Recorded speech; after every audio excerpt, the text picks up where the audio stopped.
Ok, je te laisse réfléchir, on avance sur le truc et puis je te laisse réfléchir à trouver un truc pertinent. On peut imaginer que vous vous retrouvez rapidement dans les méandres et dans les dédales des couloirs de ce manoir. Donc c'est imaginer des couloirs de pierre d'un manoir un peu médiéval typique, vous voyez, avec des arcades un peu gothiques comme ça, avec un sol de pierre, des murs en pierre grise, avec des lanternes un peu accrochées. On n'ira pas jusqu'au cliché de l'armure dans les alcôves, mais c'est un peu l'idée, tu vois, des grosses portes en chêne massif, des espèces de chandeliers sur trépied, voilà, des couloirs un peu austères, un peu comme ça, quoi. Euh, et du coup, vous remarquez que l'intérieur du manoir n'est pas forcément très bien garé. Enfin, il n'y a personne en fait. Vous avez réussi à déverrouiller une porte à l'aide de la gestuelle habile de Daruk. Porte que d'ailleurs tu as ouvert mais tu n'as pas réussi à refermer au risque de casser des choses à l'intérieur. Donc vous savez que vous avez une porte que vous avez laissée pas entrouverte mais en tout cas déverrouillée et vous arpentez un petit peu ce manoir. Et la première chose fructifiante, j'ai envie de dire, que vous trouvez dans vos recherches, c'est que vous fouillez un petit peu comme ça dans les portes, vous ouvrez les portes qui peuvent l'être et vous regardez un petit peu ce qu'il y a à l'intérieur et vous arrivez un peu à... Dans les premiers étages, il y a des chambres et, l'une des chambres dans laquelle qui vous fait un petit peu tiquer, c'est que vous avez une chambre à l'intérieur de laquelle elle est assez comment on va dire assez bien entretenue. C'est des chambres qui sont plutôt richement décorées. Il y a des velours un peu comme ça sur les murs, des literies un peu bien faites, des lits à baldaquin, etc. Et dans l'une d'elles, ce qui pourrait peut-être potentiellement faire écho en vous, c'est que l'une d'entre elles, il y a un lit d'adulte, mais il y a aussi un lit d'enfant qui a été aménagé dans une contre-pièce d'une des chambres. Donc vous avez un lit à 2 places et vous avez un lit plus petit dans une pièce qui juxtapose celle-ci. Et sur le lit, vous voyez, il y a des petites poupées de chiffon qui sont disposées comme ça. Vous en avez une qui ressemble à une espèce de chien ou un truc comme ça. Il y a un enfant, un adulte, différent, peut-être une famille, tu sais, le papa, la maman, le chien. Voilà, il y a des petites poupées de chiffon qui ont été confectionnées, qui sont disposées sur ce lit. La première chose que vous voyez dans cette dans ce premier étage de ce manoir. Et un peu plus au fond dans le couloir, tout au fond du couloir, il y a une porte en fait qui est vraiment au bout du couloir et qui pour le coup elle est fermée à clé, mais qui a l'air de donner sur une pièce importante du manoir, parce que vu comment c'est disposé, et la porte a l'air d'être mise en valeur par ses sculptures et par l'ornement qu'il y a autour. Ça a l'air d'être peut-être une pièce importante de cet étage. Euh, vous arrivez à la déverrouiller. En fait, vous tombez dans un bureau de travail qui a l'air d'être utilisé. Vous voyez des papiers un petit peu comme ça sur les tables. Enfin, c'est vraiment un bureau qui est utilisé là en ce moment. C'est vraiment pour le coup un bureau de travail. Il y a des livres qui sont un peu entreposés, à l'intérieur de celui-ci. Et vous voyez qu'au fond il y a une tenture avec un rideau. Et en fait derrière ce rideau vous êtes en train un peu de regarder comme ça, et ça mène aussi dans une chambre qui elle est richement vêtue. Et vous voyez qu'il y a il y a des vêtements un peu sur des penderies. Enfin vraiment pour le coup quelqu'un habite cet endroit, quoi. En tout cas cette chambre. Ce qui n'était pas forcément le cas de la première chambre que vous avez rencontrée, où là les lits étaient faits, il y avait un petit peu de poussière sur les meubles, etc. Là pour le coup, vu comment les objets sont disposés, vous sentez l'odeur corporelle de quelqu'un que vous n'arrivez pas à discerner, mais quelqu'un habite dans cet endroit, c'est certain.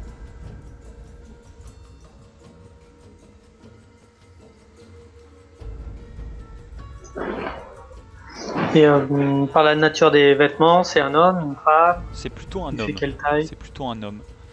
Euh, tu sais, des vêtements qui sont assez amples, T'as des espèces de grandes. T'as aussi des vêtements typiques par sous-lien avec des espèces de gilets, avec des chemises, mais t'as aussi des vêtements. T'as des soutanes, t'as des robes, t'as des. Mais c'est plutôt des vêtements d'hommes, ouais.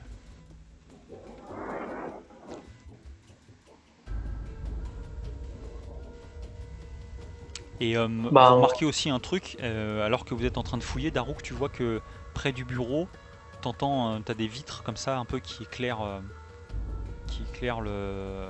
Je vous ai mis un petit dessin là, au-dessus du truc, je sais pas si vous voyez. T'as les vitres un peu qui baignent un peu ce bureau comme ça, et alors que t'es en train un peu de chercher, de farfouiller, t'entends un bruit comme ça qui te surprend, et t'entends un truc un peu pointu qui vient de taper la vitre. Et en fait, tu te rends compte que y a une fenêtre qui est entrebâillée comme ça. Et quand tu regardes, en fait, t'as une cage avec un perchoir et t'as des espèces de rapaces qui sont sur ce perchoir, qui sont enchaînés au niveau des pattes et ils ont des comment ça s'appelle, œillet. des œillets sur les yeux comme ça. Et tu vois, il y en a l'un d'eux a aiguisé un peu son bec sur le rebord de la fenêtre et ça a fait un boucan sur la vitre. Ça t'a un petit peu surpris. De la vitre, on voit quoi? On voit la mer, on voit la ville, on voit. Tu montes un petit peu sur le rebord comme ça, quand tu regardes, tu vois une partie de la cour intérieure. Donc tu surplombes un peu les roulottes en contrebas. Et, tu vois, ouais, tu vois l'océan au large, mais tu vois qu'une partie de l'océan, mais tu t'es probablement pas du bon côté, tu vois que des montagnes et des plaines de là où t'es, et tu vois des oiseaux au large qui sont. Il y a l'océan, mais l'océan est assez reculé en fait. C'est vraiment ta ligne d'horizon, l'océan. Ok. Donc on n'est pas sur la côte, côte quoi. Non, vous êtes un peu plus dans les terres pour le coup. Bah, du coup, là, on n'a pas d'éclairage. Et donc on ferme les. Il y a des volets, des rideaux. Il y a des rideaux dans la chambre, mais pas dans le bureau.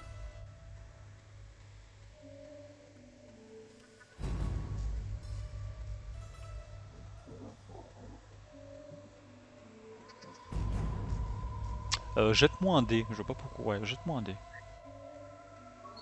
Un dé de 6. Hmm. Bah non, il n'y a pas de rideau.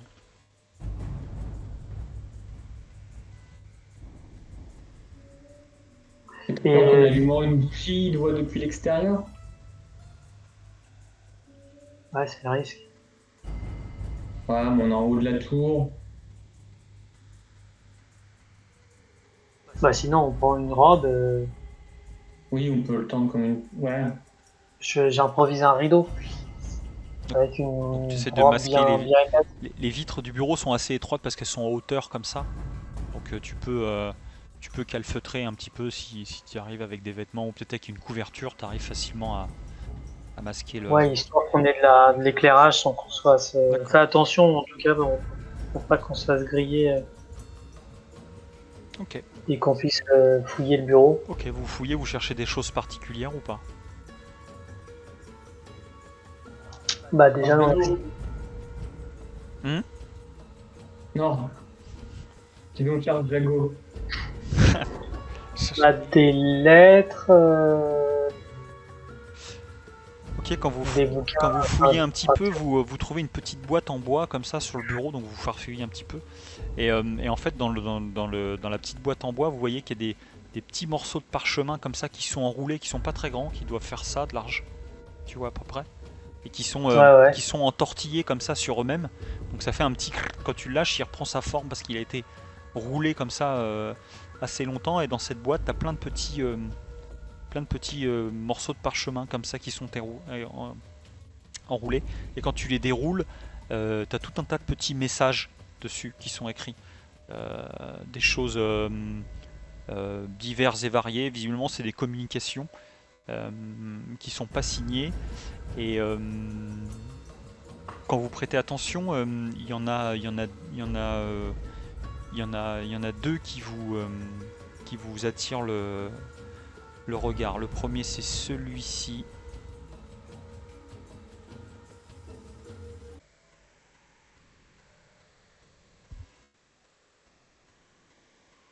Pas une Jamila, c'est perdu.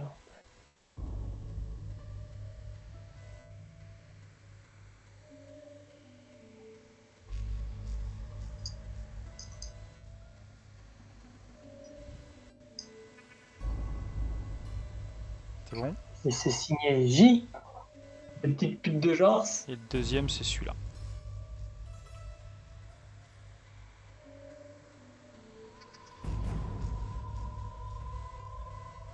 Est-ce que je reconnais l'écriture de l'intendant?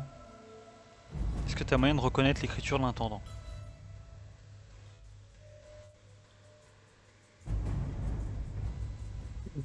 Un mode noir.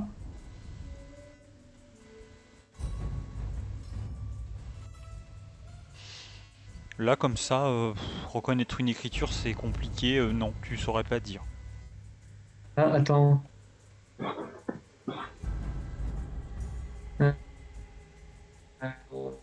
Tu lui avais piqué un truc, mais c'était ses clés, non? Ouais, c'est ses clés.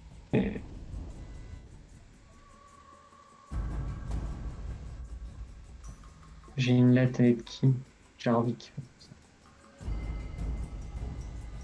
Et t'avais fait quoi avec la clé? T'avais pas été dans son bureau? Genre, tu voulais pas voir... Easy, je peux rentrer dans le bureau de Regnus. Ah, de Et rien. je vais fouiller son secrétaire.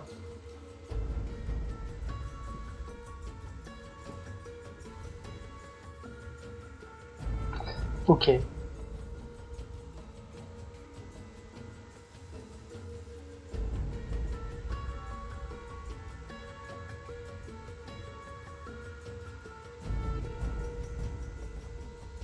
Ouais, je prends ces deux messages avec moi. Ok. Ou j'en prends un et Darok en prend un.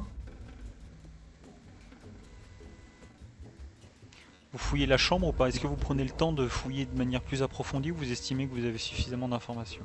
Non, non, je continue à fouiller. Je regarde si dans le bureau il n'y a pas un compartiment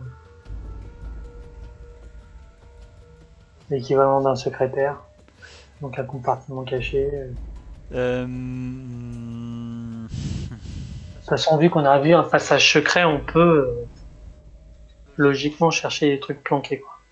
Ok, vous finissez par... bon, je vous épargne les jets, hein, mais vous finissez par trouver dans la chambre, dans un petit meuble, ouais, dans un petit secrétaire, qui n'est pas un truc de travail, mais plutôt un endroit où il y a des bijoux, ce genre de choses. Donc il y a des bijoux qui ont une certaine valeur, mais vous arrivez à débloquer un tiroir avec un double fond. Et dans ce tiroir, vous avez une boîte, comme ça, qui ressemble à une grande boîte à bijoux. Et quand vous ouvrez cette boîte, quand vous la déverrouillez, vous voyez que c'est un écrin. Et dans cet écrin, il y a plein de bagues. Comme ça, plein de bagues dedans. Il en manque certains à certains endroits, mais il y a plein de bagues. Des bagues avec une certaine valeur, des belles pierres précieuses, etc. Vous avez un petit miroir sur le dessus de la boîte à bijoux. Oui, il s'appelait Coco avec plein de bagues là. Mansour. Mansour, démon Bécharoun. Dans les bagues, il y en a qui sont gravées.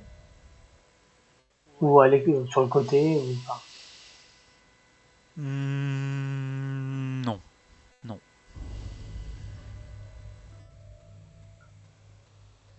Bah, jette-moi un dé. Pourquoi j'arbitrerais sur un truc Non. Aucune des là-haut. Il y a des poinçons, mais il n'y a pas de gravure.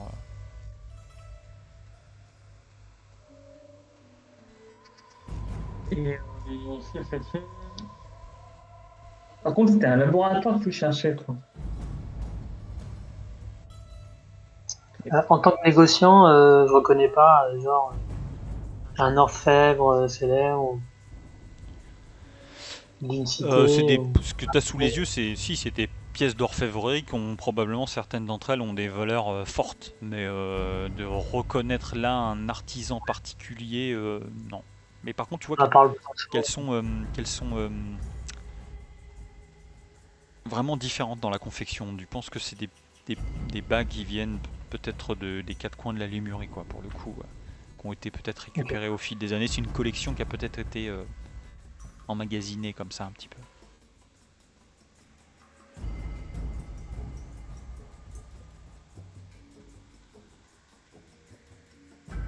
Est-ce que vous cherchez autre chose? Et Mansour, Vas-y. Mansour, il est noir, c'est ça? Il a la peau mate, ouais. Ah oui, il est là, d'accord. Sur le dessin, je croyais qu'il était noir. Et c'est pas le cas de Regnus. Bah, Regnus, c'est à la peau mate aussi. Hein. Oui, mais voilà, c'est une pommade.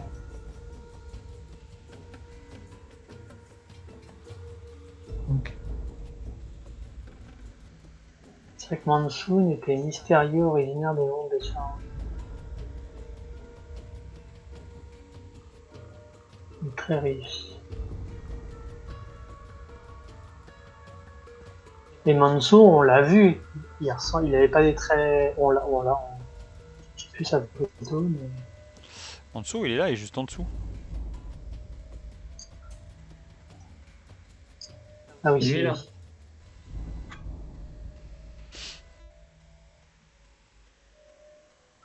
Et je sais pas si on avait eu l'occasion de le voir de près. Quand j'ai laissé traîner mes oreilles, j'ai pas.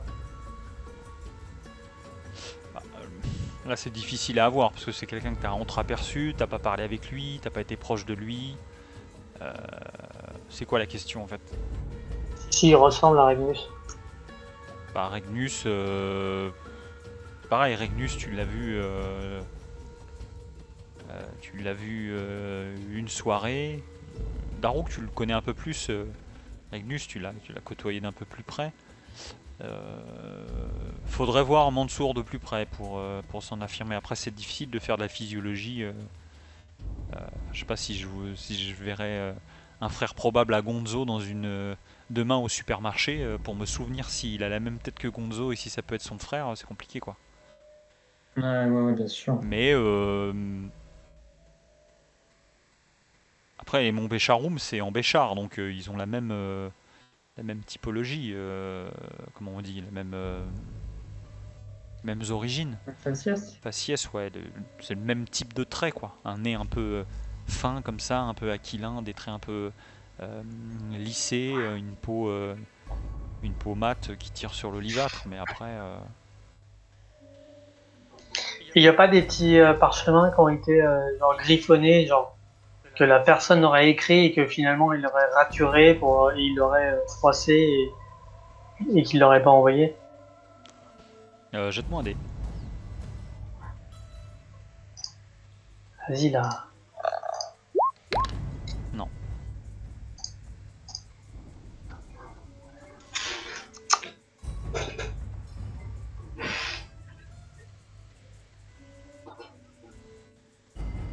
Est-ce qu'il y a un passage secret dans cette théorie? Ou est-ce qu'on peut penser par rapport où le bureau est? Résurgence Donjons et Dragons. Il y a eu un passage. Enfin, franchement, s'il n'y avait pas eu de passage secret pour aller dans les sous-sols, j'aurais pas cherché un passage secret. Non, tu t'étonnes un peu la pierre comme ça, t'essayes de baisser un peu des trucs qui seraient susceptibles de l'être, mais t'arrives Bah, t'arrives je pas à suis pas un déclencher. expert, donc je fais les chandeliers. Ouais, Et... t'arrives pas à déclencher quoi que ce soit. Y a rien qui te. T'aurais aimé qu'il y ait quelque chose qui se dérobe sous tes yeux, mais rien ne se produit pour le coup.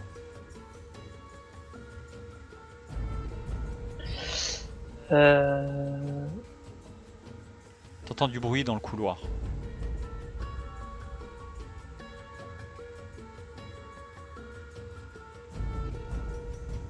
J'ai piqué une bague quand même. Ok.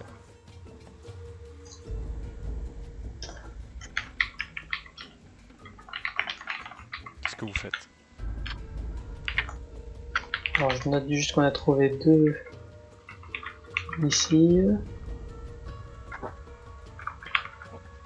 Signé J.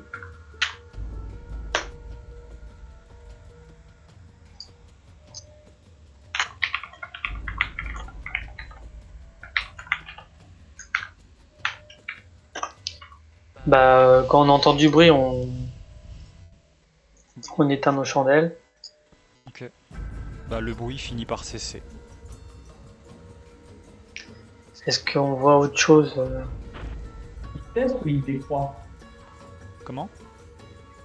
Il cesse ou il décroît? Bonne question. Non, il décroît plutôt.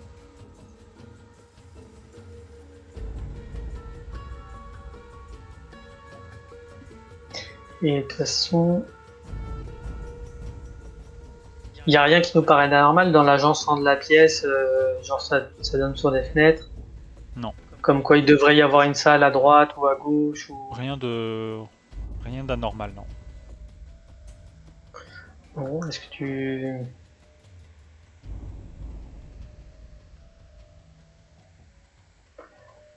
Et à part c'est les messages de pigeons voyageurs, il n'y a pas d'autres écrits. Pas de, j'entends de trucs écrits par l'auteur, Fais-moi un jet. par l'occupant des lieux. Faites-moi un dé. Vous pouvez le jeter tous les deux si vous voulez.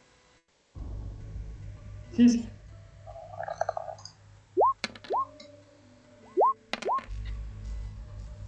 Ok, vous...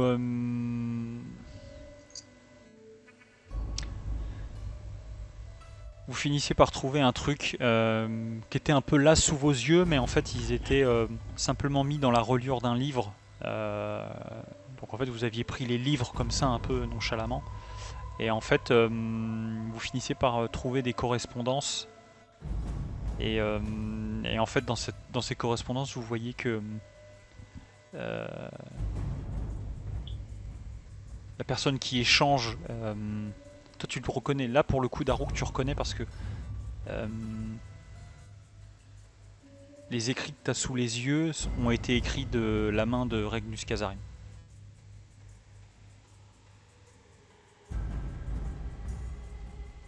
Et en fait, tu as du mal un peu à traduire parce que...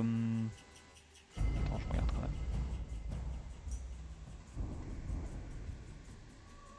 Ouais, c'est écrit en Béchari ancien, donc tu as du mal à décrypter. Je sais pas si Mintan lit le Béchari. Mais ouais, c'est écrit en Béchari ancien, donc c'est un peu... c'est un peu... Je lis le... Je parle le Bécha.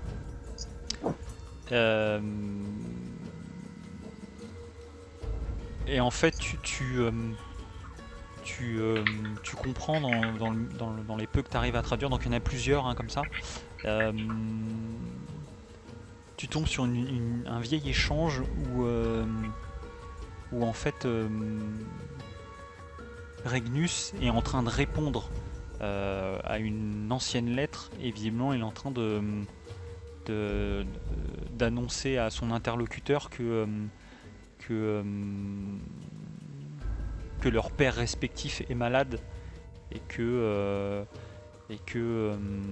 ses jours sont comptés. Et en fait, tu vois qu'après, quand tu regardes un peu les échanges comme ça, ils ont l'air d'échanger sur ça, mais ils ont l'air aussi d'échanger sur autre chose. Et en fait, vous comprenez au fur et à mesure des lettres que les deux correspondants n'ont pas parlé ensemble depuis longtemps et du coup, ils échangent des trucs sur des souvenirs. T'as des choses du genre... ça fait longtemps qu'on s'est pas vu, je sais tout ce qui s'est passé au sein de notre famille, mais je sais que tu as une fille, que j'ai une nièce que je ne connais pas, peut-être que je sais que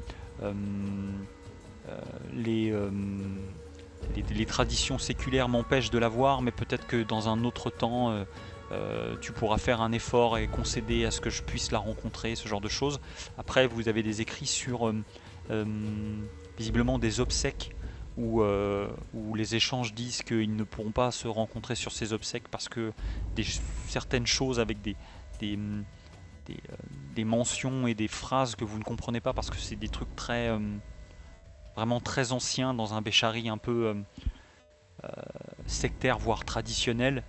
Mais tu comprends qu'en fait les deux interlocuteurs ne peuvent pas se rencontrer à ce moment-là et dans les échanges tu comprends que l'un est allé aux obsèques, que l'autre y est allé ensuite et qu'ensuite ils rééchangent sur ça, sur la disparition de leur père commun, etc., sur les traditions. Voilà, vous avez des échanges un peu comme ça obscurs et le peu que vous pouvez en ressortir c'est ça. Et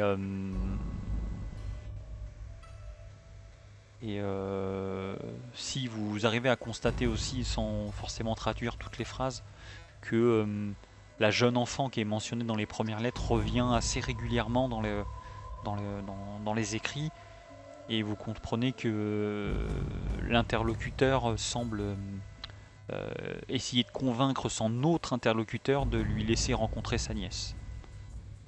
Et qui lui propose même de la faire venir en villégiature à Parsoul, qu'il pourrait même envoyer quelqu'un, machin, et vous voyez que ça revient régulièrement sur plusieurs lettres comme ça, et vous comprenez que l'un des deux interlocuteurs évidemment c'est Regnus, et vous voyez que Regnus écrit que lui il serait pas contre l'idée, mais que sa famille et sa femme s'y opposent, et que c'est peut-être pas le moment opportun pour le faire, mais peut-être que d'ici quelques mois la situation se sera calmée, etc. Et en fait vous comprenez qu'au fur et à mesure des insistances, Regnus finit par céder et organise le voyage de sa fille jusqu'à Parsoul. Il explique que il enverra un homme de confiance l'accompagner, qu'elle sera avec sa servante.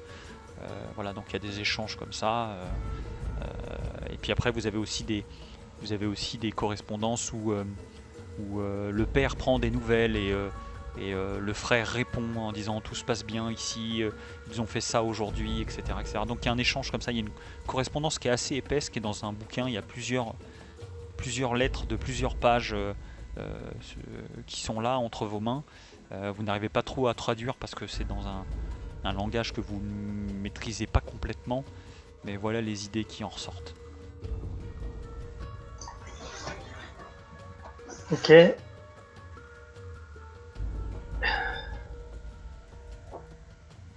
Est-ce qu'il y aurait un bouquin où il tient sa comptabilité? Pas du tout.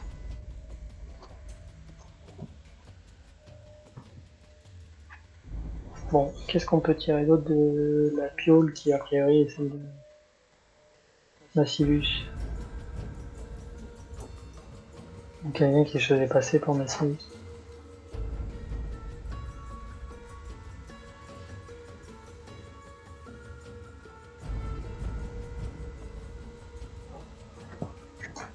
Il y a un mot qui est revenu régulièrement aussi que vous avez vu. Pour le coup, c'est un mot que Darrouk connaît.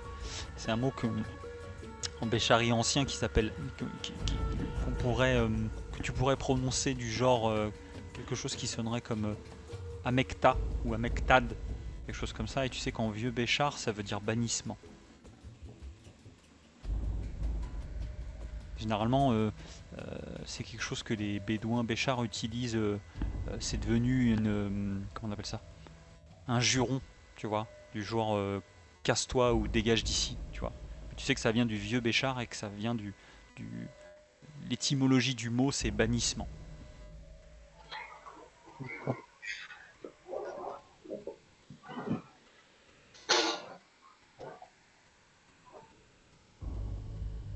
Est-ce que vous faites autre chose?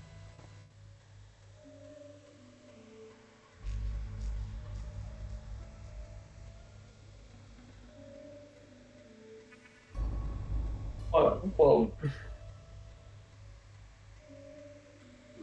Je regarde dans la garde-robe et je regarde. Est-ce qu'il y a des vêtements qui sont mis de côté, genre des vêtements portés qui sont en attente qu'un serviteur les prenne pour les nettoyer? Non. Enfin, non. C'est des informations qui sont... Non, que tu n'arrives pas à déceler. C'est vraiment... Non.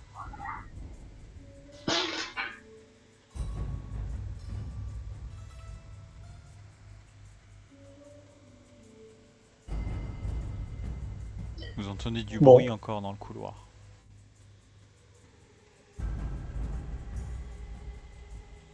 Je pense qu'on a fait le tour. On regrettera plus tard de ne pas avoir vérifié tel truc.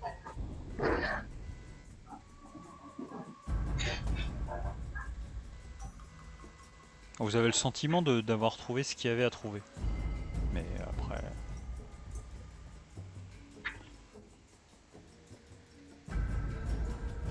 Vous faites quoi? Vous bougez? Est-ce qu'on laisse un truc?